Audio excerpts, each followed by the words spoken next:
Hey guys, Kolonji Murray with TaxAssurances. Just want to do a quick video about rental income as it relates to rental properties.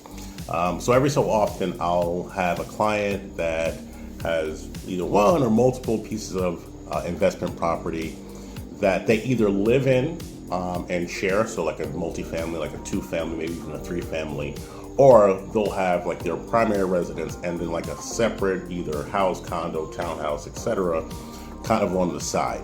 And as it relates to the properties that are rented out, not that are lived in, but are rented out, the most important part of that process is one, making sure that all income is accounted for. So even if, for instance, someone pays through, let's say, Cash App, a check for some strange reason, if they do online bill pay, however they pay, that income has to be reported. So even though, there may not be, a paper trail, shall we say, where we've got receipts and things like that, it is still a requirement that that income be accounted for. So that's the biggest takeaway in this whole process.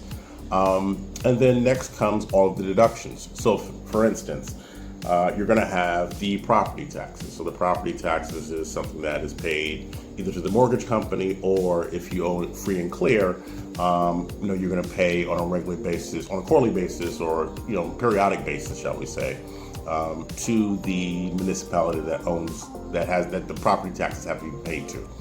Then there's the homeowner's insurance that has to be paid on it. If there are repairs that have to be done on the property, that will be something we're accounting for.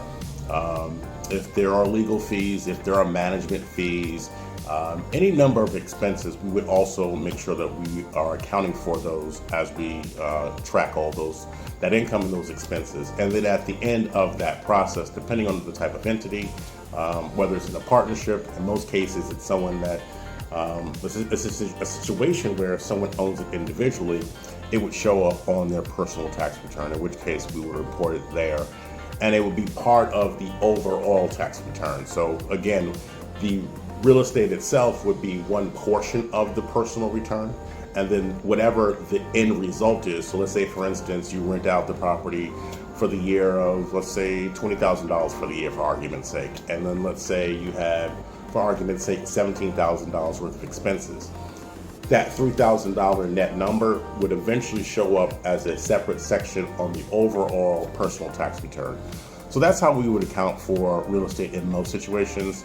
There are other unique circumstances where we would account for it slightly differently, but for the most part, that's what we do. And again, the biggest takeaway is making sure that we account for all the income. Obviously, if you've got more questions, by all means, reach out, and I would love to help. Talk to you soon.